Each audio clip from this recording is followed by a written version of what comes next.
वक्रतुंड महाकाय सूर्यकोटि समप्रभ निर्विघ्नं कुरु मे देव सर्वकार्येषु सर्वदा। सर्वमंगलमांगल्ये शिवे सर्वार्थसाधिके शरण्ये त्र्यंबके गौरी नारायणी नमोस्तुते, नारायणी नमोस्तुते। प्रिय सज्जनों, मेष, वृषभ, मिथुन 3 राशि का वर्तमान में जो गोचर में जो ग्रह आ रहे हैं उनका फल कथन किया गया। आज का विषय है कर्क राशि। कर्क राशि के लिए आने वाले जो ग्रह हैं, सूर्य कर्क राशि के लिए 6वें भाव में रहेंगे। इसी तरह से सूर्य भी षष्टम में रहेंगे और मंगल भी उनके साथ में ही रहेंगे 27 दिसंबर से 5 फरवरी तक 6वें भाव में ही। योगायोग ऐसा है कि 26 नवंबर से 28 दिसंबर तक के बुध भी साथ में ही रहेंगे। षष्टम भाव में जब भी सूर्य जाते हैं, कई दिनों से या कई समयों से, बहुत अनंत काल से अगर कोई युद्ध चल रहा है तो ऐसे युद्ध में आप विजय प्राप्त करेंगे। सूर्य जब भी 6वें स्थान में आते हैं तो व्यक्ति को विजयी स्वरूपी लाभ देते हैं। मंगल भी जब षष्टम भाव में आता है तो लाभ प्राप्त करवाता है। तो सूर्य और मंगल से आप निश्चिंत हो जाइए। मंगल, सूर्य आगे 14 जनवरी को आगे भी बढ़ेंगे तो चिंता न कीजिए। आपके पीछे वो मंगल जो 6वें घर में बैठा हुआ है, कब तक? 5 फरवरी तक के। तो मंगल आपके 5 फरवरी तक के प्लस पॉइंट में है, तो इसलिए निश्चिंत रहिए। तो ये सूर्य और मंगल। चंद्र का कथन नहीं किया जाता है क्योंकि हर 1.25 दिन में वो चेंज होते रहता है, तो वो उस बात को नहीं रखा गया है। चंद्र आप तो लोकल के पंचांग से भी जानकारी ले सकते हैं कि आज का, मेरा पूछ सकते हैं अपने पंडित जी से, आज का चंद्रमा मेरे लिए कैसा। वो भी एक विशेष गहन विषय है, परंतु उसका उल्लेख सूक्ष्म रूप में करना संभव नहीं होता है। हाँ, 8 ग्रहों का यहाँ कथन किया जा रहा है। तो कर्क राशि के लिए 6वें भाव में सूर्य, 6वें भाव में मंगल और षष्टम भाव में ही बुध का होना। तो बुध भी 6वें भाव में विशेष अच्छा ही फल देता है नपुंसक ग्रह, वहाँ का कारक नहीं है वो, पर फिर भी जिसके साथ हो जाता है, अगर सूर्य के साथ है तो सूर्य का फल देना, क्योंकि सूर्य राजग्रह है। तो जो ग्रह बलवान होते हैं, ऐसे 3-4 ग्रह अगर एकत्र हो जाए और उनमें कहते हैं जो ग्रह बलवान होता है तो बाकी के ग्रह उसी का ही फल देना शुरू कर देते हैं। ऐसा है भाई, 10 लोग एक जगह बैठे हो, 5 लोग, और उसमें से जो ज्येष्ठ वरिष्ठ होते हैं वो जो कह रहे हैं उनके बात का तो समर्थन उनको करना ही है, क्योंकि अगर एक साथ बैठना है, समर्थन नहीं करेंगे तो फिर बैठेंगे नहीं। तो इसलिए ये इस रीति में भी और ग्रह के रीति में भी ये बना हुआ है कि अगर 4 ग्रह 5 ग्रह एकत्र हो गए तो भाई इसमें चल रहा है किसका? तो उसमें से जो ऐसा लिखा गया है, जो ग्रह बलवान होता है वही ग्रह का फल बाकी के ग्रह भी उनके ही उसी ग्रह के फल बाकी भी देते हैं। तो बुध भी वहाँ पर बैठ करके प्लस पॉइंट है, प्राप्ति वाला ही काम दे रहे हैं षष्टम भाव में। और ये बुध के, मंगल तो फरवरी तक के ही है, जनवरी तक के सूर्य रहेंगे 14, और बुध 28-12 तक के वहाँ रहेंगे 6वें भाव में। और 28-12 के बाद 28 दिसंबर से 7 जनवरी तक के बुध जो है पुनः रिवर्स आ जाएंगे, 5वें भाव में आ जाते हैं। और 5वें भाव का जो बुध है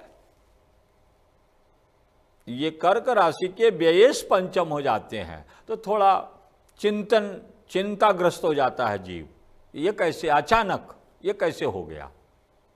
तो चलिए, ये इसके लिए बाकी के ग्रह है, आप निश्चिंत रहिए, ये कुछ नहीं करेंगे, क्योंकि ये 7 जनवरी के बाद में फिर 7 जनवरी से 1 फरवरी तक के पुनः बुध 6वें घर में आ जाएंगे। तो 1 फरवरी तक के तो बुध महाराज फिर से प्लस हो जाएंगे, तो निश्चिंत रहिए। और आगे अब आइए गुरु। गुरु मेष राशि में है। अब मेष राशि में अप्रैल तक के हैं, तो इसलिए निश्चिंत रहिए। कर्क राशि के लिए 10वें घर में गुरु माने जाते हैं, और 10वें घर का गुरु जो है कहता है कि आप अपने आप को लघुता बना करके जीवन जिए, श्रेष्ठ बन करके आगे ना बढ़े। कहीं पर भी जाए ना तो अपना आप को लघुता धारण किए हुए रहे, बस आपके कार्य कभी नहीं रुकेंगे। आप लघुता धारण किए हुए रहेंगे। कर्क राशि वाले, जितना लघुता आप धारण करेंगे उतना ही बड़ा कार्य आपका एकदम संपन्न होता रहेगा, तो ये ध्यान रहे। और ये गुरु अप्रैल तक के हैं, तो आप निश्चिंत रहे। इसी तरह से शुक्र जो है 29/11/23 से 24/12/23 तक के तुला राशि में रहेंगे। कर्क राशि के लिए चौथा माना जाता है। अब चतुर्थ भाव में जो शुक्र है यदि आ जाए तो ये धन कारक बताया गया है। आपके अंदर जो कला है, आप में जो क्वालिटी है, जो शिक्षा प्राप्त किए हैं, उसके द्वारा आप अर्थ की प्राप्ति कर लेंगे। तो चतुर्थ भाव वाला शुक्र भी प्लस है। ये 29/11 से 24/12 तक के बनेगा। और ये चतुर्थ, और पांचवा आगे का भी हम बता देते हैं आपको। ये 24/12 से 18 जनवरी तक के पांचवा रहेंगे। अब पंचम में जैसे शुक्र आ जाए तो ये क्या करेगा? अब पंचम में जैसे शुक्र आ जाए तो ये पुत्र कारक बन जाता है। जैसे ही वृश्चिक राशि में आ जाते हैं तो ये पुत्र कारक, तो बहुत ही उत्तम प्रदान करने वाला।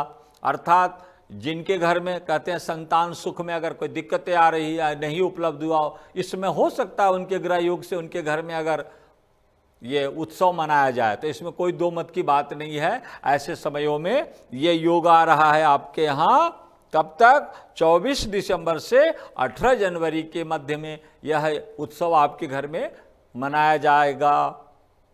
इसी तरह से शनि कुंभ राशि में 2025 तक रहेंगे, 8वां शनि। कर्क राशि के लिए ये अढ़ैया शनि है, तो 25 तक के ये रहेंगे। तो अष्टम स्थान में जब भी शनि रहते हैं तो व्यर्थ का धन जो है, अचानक लाभ और अचानक खर्च।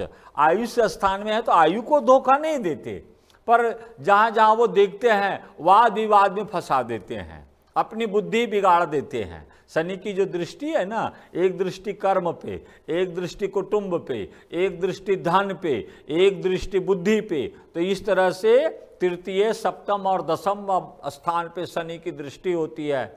ऐसे ऐसे और ऐसे तीनों भाव से देखते हैं वो। एक ये ट्रायंगल है, एक ट्रायंगल है सीधा, एक है इधर। तो इस तरह से तीनों ही ट्रायंगल के अंतर्गत काम धंधे में अड़चन डाल देना। अब आयुष्य कारक हैं तो ठीक है, आयुष्य तो है, जीवित रहेंगे। कुटुंब में विवाद, बैलेंस में दिक्कतें, फिर अपनी बुद्धि बिगाड़ देना। तो इस तरह से अष्टम शनि के भाव, जिसको अढ़ैया शनि कहते हैं, तो भैया 25 तक के ये हट नहीं रहा। अब आ जाइए राहु और केतु। तो राहु मेष राशि में वर्तमान में चल रहा है, और 28/11 से ये राहु मीन राशि में आ जाएंगे। कर्क राशि के लिए 9वां हो जाएंगे और केतु तीसरा हो जाएंगे 28/11 से। अब 9वां जो है वो पाप बुद्धि की ओर लेके जाता है, अर्थात जो भी नहीं कभी की हो जीवन में, हो सकता है वो अपराध आपके हाथ से हो जाए। 9वें स्थान में जैसे ही आवे तो वो पाप कर्म जो नहीं कभी किए हो, दुष्ट कर्म, वो भी आप कर लेवे। लेकिन तृतीय स्थान का केतु आपको कभी ये करने नहीं देगा। केतु प्राकर्म कारक में है, बहुत ही सुख कारक बोला गया है। तीसरे घर में जब केतु जाता है तो व्यक्ति को पावन बना देता है। तो समय यह है कि केतु महाराज की भरपूर कृपा आपको 28/11 से आने वाले 1.5 साल तक के लिए आप निश्चिंत हो जाइए। तो इस तरह से कर्क राशि के भविष्य फल का कथन किया गया। विशेष जानकारी के लिए आप चैनल से जुड़िए, नंबर दिया ही जा रहा है, इस नंबर से आप संपर्क करें। विशेष और कोई समस्या है तो बिना संपर्क तो संभव नहीं है। आज के लिए इतना ही। जय श्री कृष्ण, जय श्री कृष्ण, जय श्री कृष्ण।